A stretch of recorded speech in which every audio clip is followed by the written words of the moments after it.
पुण्य, पाना पुण्य, लयना पुण्य, शयना पुण्य, मन पुण्य, वचन पुण्य, काया पुण्य, नमोकारो पुण्य। इस तरह प्रभु महावीर ने स्थानंजी सूत्र के भीतर 9 प्रकार के पुण्य बतलाए हैं। और वो पुण्य कैसे याद है आपको? कैसे पुण्य बोला प्रभु ने? विशिष्ट पुण्य, सर्वोच्च पुण्य, ये 9 पुण्य का मुकाबला अन्य पुण्य में नहीं है। प्रभु महावीर की वाणी है, मेरी वाणी नहीं है, महावीर की वाणी है। उन्होंने कहा सर्वोच्च पुण्य, विशिष्ट पुण्य। संसार में बहुत सारे पुण्य, बहुत सारे पुण्य के काम हैं और बहुत रास्ते हैं। उन पुण्यों से हम पुण्य उपार्जन कर सकते हैं। वो पुण्य हमारे पास है, उपार्जन हम कर रहे हैं, तभी तो हम मनुष्य बने ना। बिना पुण्य से मनुष्य बन जाता नहीं, बिना पुण्य से तीर्थंकर बन जाता नहीं, बिना पुण्य से बन नहीं सकता। लेकिन ये सबसे बड़ी बात कही, आपको सुनने की जिज्ञासा नहीं हो रही? विशिष्ट पुण्य कैसे हो, किस तरह से होते हैं? स्थानांजी सूत्र में इसका जो विश्लेषण है, मेरी कुछ नहीं है, प्रभु की वाणी पढ़ के आपके समक्ष महावीर की वाणी। पुण्य से हमें मनुष्य का जन्म मिला है, उसके लिए उदाहरण दिया है बहुत गजब का। जैसे एक केला, केला खाते ना, है ना? एक केला है, एक आम है। आप केला खाते हो तो कैसे खाते हो? केले को कैसे खाते हो आप लोग? हाँ बहनों, उसका छिलका उतार देते हो और खा लेते हो, है ना? और आम को, आम का भी यही है, कोई ज्यादा फर्क है? केले और आम में ज्यादा फर्क नहीं है ना? दिखाऊं आपको फर्क? केले को आपने छील के खा लिया, आम को भी छीलो या वैसे निकाल के खा लो या चूस के खा लो, कैसे भी खा लेते हैं ना आम को। पर केले को खा लिया, समाप्त कर दिया। आम जो गुठली है उसको आपने बो दिया तो उससे पेड़ बन गया, पेड़ पौधा बन गया, पहला अंकुरित हुआ, फिर पौधा बन गया, पौधा बनने के बाद थोड़ा बड़ा पौधा बन गया, फिर वृक्ष बन गया, आम का पेड़ बन गया, वृक्ष बनकर उसमें हजारों फल लग गए। तो ये तुमने नहीं है, तो किया नहीं। ये तो आपको जोड़ा मिल गया, ऐश्वर्य मिल गया, सुख सुविधाएं मिल गई, आपका तो क्या हो गया? आगे तुमने कुछ नहीं। धर्म करो कहे भाषा नहीं किसी, तपस्या करो कहे होता नहीं। यदि शरीर में रोग नहीं है, यदि वो साधु हो चाहे गृहस्थी हो, यदि धर्म नहीं करता तो उत्तराध्याय के सूत्र में बोला है पापी श्रवण, पापी श्रावक, श्रावक श्राविकारी पापी, संत और साध्वी भी पापी बोला है। बहुत सोच समझ के चलना पड़ता है। स्वाध्याय करो तो उसमें डूबो तो आनंद है, स्वाध्याय करें और सिर से निकल जाए बातें। आप यहाँ सुनते हो इतना, मैं आप लोगों को धन्यवाद की साधना कैसे करवाई हूँ, पर आप लोग कितना करते हो मुझे मालूम, ये मत सोचो इनको मालूम नहीं। धन्यवाद मैंने कितनी बड़ी गारंटी दी, खाली धन्यवाद से आपके जीवन में कितना परिवर्तन आएगा। फिर भी आपका वही का बने, कोई कहते ना ढाकते तुम भटके। तो पुण्य आपने यहाँ पुण्य लेके आए, पुण्य से सब कुछ मिल गया, तो आगे आपने पुण्य नहीं किया तो क्या? केले की तरह खा लिया छुट्टी, और पहले आपने पुण्य लेके आए और आगे भी पग पग पर आप पुण्य कमा रहे। हर चीज में निस्वार्थ भाव से आप पुण्य करते जाते हो, पुण्य करते जाते हो, पुण्य करते जाते हो तो वो आम के तरह एक दिन आप कहाँ पहुंचोगे? परम सुख को। तो प्रभु महावीर ने कैसे विशिष्ट पुण्य बतलाए हैं। आइए अब पुण्य के जो प्रभु ने बताया ना 9 पुण्य, इसकी चर्चा आज ही से शुरू कर देती। इतने दिनों से तो बता देता पुण्य की परिभाषा, पुण्य के बारे में ही। हे उपाधि, क्या हे करने वाले, क्या ग्रहण करने वाले, क्या जीवन में धारण करने वाले, इसमें ही हम उपादेयता में ही चर्चा करते रहे। आज आइए 9 पुण्य जो प्रभु ने बताए हैं। अन्न पुण्य, पाना पुण्य, लयना पुण्य, शयना पुण्य, वस्त्र पुण्य, मन पुण्य, वचन पुण्य, काया पुण्य, नमस्कार पुण्य, ये विशिष्ट पुण्य बतलाए हैं।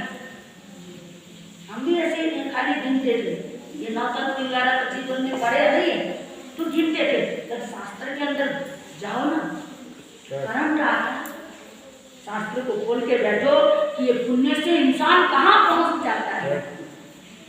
अन्न पुण्य, आइए अन्न की चर्चा करते हैं, अन्न की परिभाषा करते हैं। अन्न पुण्य से क्या होता है, आज अन्न पुण्य की चर्चा। अन्न का कितना महत्व है। जैसे शिक्षा का आधार वर्णमाला है। शिक्षा का आधार क्या है? जब आपको पढ़ना है सबसे पहले क्या सिखाया जाता है? आ से शुरू होता है, ऐसे ही है। आ से, क से, ABCD से, ये सब वर्णमाला है। ऐसे ही जीवन का आधार क्या है? अन्न। अन्न के बिना जीवन नहीं चलता। जीवन चल सकता है? नहीं, जीवन चल ही नहीं सकता। शरीर बनता नहीं। शरीर की जितने भी कोशिकाएं हैं, शरीर बनने का कारण क्या है? अन्न। संवर्धक बना है अन्न। अन्न के माध्यम से ही हमारा जीवन अच्छा बनता है, हम जी पाते हैं। अन्न को प्राण बोला है, उपनिषद ने अन्न को प्राण कहा है। अन्नो प्राणम, अन्न जो है वो प्राण है, प्राण तत्व है। अन्न के बिना व्यक्ति जी नहीं सकता। देखा जाए पानी के बिना कितना मुश्किल है, अन्न से भी जी सकता है, पर प्रभु महावीर ने अन्न को पहले महत्व दिया। कुछ कारण तो होगा। महावीर की वाणी असत्य तो हो नहीं सकती। वैसे बोलने में आता है कि अन्न के बिना फिर भी एक दिन रह लेता व्यक्ति, पानी के बिना बड़ी दिक्कत। यही है ना, यही आता है। पानी के बिना हकीकत हर चीज में पानी का प्रयोग किया जाता है, तो पानी के बिना रह नहीं सकते, ऐसा बोला जाता है। लेकिन प्रभु महावीर ने स्थानांतरी सूत्र के अंदर बोला है, पहले अन्न की आवश्यकता है। अन्न को महत्व दिया है। क्यों महत्व दिया? किस कारण दिया बता सकते हैं आप? पानी तो कहीं भी मिल सकता है। आप कहीं जमीन खोद लो ना, पानी मिलेगा। आप क्या मिलेगा? पानी मिल सकता है। पानी मिल जाएगा। अंतरिक्ष खोदने से मिलता नहीं, पानी को खोदने से मिलता है। पानी को आकाश से भी, अब जैसे आपके यहाँ कितनी वर्षा हो रही है, पानी मिल ही रहा है। क्या आकाश से अन्न की वर्षा होती? नहीं। क्यों? ये प्रभु महावीर ने बहुत, उनका लॉजिक अलग है। उन्होंने बहुत सोच समझ के ही ये बताया होगा कि अन्न से, पानी से भी ऊपर क्या है? अन्न है। और पानी को फ्री में मिल जाता है। वैसे तो बोतलें में भरने के बाद उसकी कीमत बढ़ गई। पानी की कीमत बोतलों में आने के बाद उसकी कीमत बढ़ गई। नहीं तो पानी तो पहले फ्री में क्यों मिलता था? आज भी समुद्र भरा पड़ा है, समुद्र में अथाह जल राशि है, और इतना जल है, उसमें से ले लो, लेकिन समुद्र में अन्न का कोई है नहीं, अन्न की मतलब अन्न राशि का भी है नहीं, जल राशि आपको हर जगह मिलेगा, लेकिन अन्न राशि नहीं, अन्न राशि नहीं है। ना ऊपर से अन्न की वर्षा होती, ना खुदाई करने से होती, ना अन्न का कोई तालाब है ना, अन्न की राशि कहीं भी नहीं है। तो अन्न क्या है, इसको क्या करना पड़ता है, उत्पादन। आप लोगों ने कभी करा, पहले तो करे होंगे ना आप लोगों ने, गाँव के रहने वाले हो आप, करे होंगे ना कि अन्न के लिए कितना मेहनत है किसान लोग को। आप तभी मैं आपको धन्यवाद देती हूँ।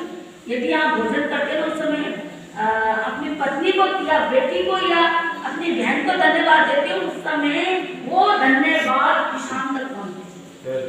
अन्न उत्पादन वाला तक जो कितना मेहनत करता है, वो सर्दी नहीं देखता, गर्मी नहीं देखता, आंधी नहीं देखता, तूफान नहीं देखता, वो कैसे अन्न को पैदा करता है, अपनी एकाग्रता लेकर, अपने जान की परवाह किए बिना ही कैसे एकजुट होकर खेती करता है, अन्न उत्पादन करता है। और अन्न पैदा कहाँ होता है, खेत में होता है, पैदा किया जाता है, वो अपने आप पैदा नहीं होता, पानी तो अपने आप ही हो जाता है, अन्न को उत्पादन किया जाता है, फिर उसकी कटाई होती है, छटाई होती है, फिर वो बाजार में बिकता है। खेत से दाल आती है, बाजार में लाते, बाजार से पकता कहाँ है, घर में या होटलों में। अन्न के लिए कितनी मेहनत होती है। और कई लोग क्या करते हैं, जैसे खाना पसंद नहीं आया या घर में कलेश लड़ाई झगड़े हो गए तो खाना ही छोड़ देते हैं। ऐसे आप लोगों ने करा, ईमानदारी से बताओ, कभी तो करा होगा, है ना। गुस्सा आके खाना तो छोड़ देते हो। देखो कितने अच्छे भैया अपनी ईमानदारी बता रहे। आप लोग तो कहेंगे क्या बताना महाराज को, बात को, है ना। अरे ऐसा हो ही नहीं सकता, क्रोध आए तो खाना छोड़ देते कहीं। अरे उसने क्या बिगाड़ा, हमने ये बताओ, हमने क्या बिगाड़ा। कभी भी खाना नहीं छोड़ना, ठीक है, ठीक है भैया, बहुत धन्यवाद। कभी भी चाहे कितना ही क्रोध आए, और वैज्ञानिक कहते हैं जिस समय क्रोध आता है ना, उस समय कहते हैं भोजन नहीं करना चाहिए। ऐसा बोला है, जिस समय भयंकर क्रोध आता है, आ जाता है, सदमस्त है, तो उस समय खाने के लिए थोड़ी शांति रखना चाहिए। क्रोध में हाथ धोके फटाफट पहुंच गया, बुझाना भी है, बर्तन बर्तन इधर मारेंगे, हाथ पाँव पटकाएंगे, बोलेंगे, गाली गलौज करेंगे, फिर खाते जाएंगे, वो तो समझ लो सारा आपके भीतर जहर चला गया। यानी अभी यदि आपको सासू माँ ने कुछ क्या दिया, आप भनभनाती हो, फनफनाती हो, ना। या फिर सासू माँ ने क्या दिया, बहू ने कुछ सासू को क्या दिया, सासू माँ को खाली छोड़ देती, और उसको तो और ज्यादा गुस्सा आ जाता है, तो कहती तूने बनाया, तू नहीं खा, है ना। पर ऐसा नहीं करना। इसमें पता अन्न का बहुत अपमान है, मालूम है आपको। हमें जो अन्न मिला है ना शहर से, ये भी पुण्य का उदय है। ऐसे ही नहीं मिलता खाना, पता कैसे गरीब लोग देखते हैं आप सड़कों पर। बिहार यात्रा में 40 साल हो गए बिहार यात्रा करते, पूरे भारत देश को भ्रमण किया, एक्स्ट्रा नेपाल गए, कैसी गरीबी। इधर जाओ ना, अब गए होंगे ना असम में, शिखर गए उधर जाके देखो गरीबी कैसी। उधर बिहार में हम थे, कैसे ऐसे मतलब ऐसे लोग, हमारे संग जो पैदल चलते थे उधर रास्ते में, हमारे संग 8-10 लोग पैदल चलते थे, तो वो लोग दया करके मैं उनको प्रेरणा देती थी। दिल्ली के, आगरा के, इधर के लोग थे, मैं कहती थी इनको अपने हाथ से दान दो, इससे बड़ा पुण्य नहीं है। तुम तो खाली गले में माला, दोशाला, इसमें उलझे हुए हो। ये देखो असली दान यहाँ करो। असली दान ये है, वो दान से ज्यादा ये दान आपको अनंत अनंत गुना आपको क्या सुख पहुंचाएगा। यहाँ दान करो। तो हम लोग तो एक बार ऐसे अभ्यास कर रहे थे, तो उसको लगा, गुरु महाराज ने बोला, शिखर जी आए थे, तो उन्होंने कहा, गुरु महाराज ने बोला चलो कर देता। कई लोगों को प्रेरणा से करते हैं दान, कई लोगों को भीतर से आता है। दान करके 3 प्रकार के होते हैं। कितने प्रकार के? 3 प्रकार के। 3 प्रकार के दान बताए हैं। एक है कोरोना से, जब व्यक्ति कोरोना से पसीज जाता है, ये कोरोना आ जाती है उसके अंदर, तो वो कोरोना के कारण ये कोरोना के भीतर इतना अंदर चला जाता है जिससे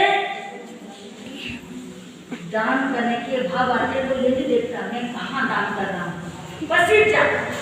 इतनी दया आती है इसके भीतर, दया और करुणा से उसका मन इतना भर जाता है और उसका मन करता है मैं दान करूं, मैं दान करूं। कोई नहीं सोचता नहीं पीछे क्या होगा, पीछे क्या होगा। कई लोग पीछे का ही सोचते रहते हैं, अरे पीछे का भविष्य के लिए क्यों परेशान करे, हमारे बाप क्या होगा, हमारे बेटे का क्या होगा, हमारे पोते का क्या होगा, क्या वो अपना भाग्य लेके नहीं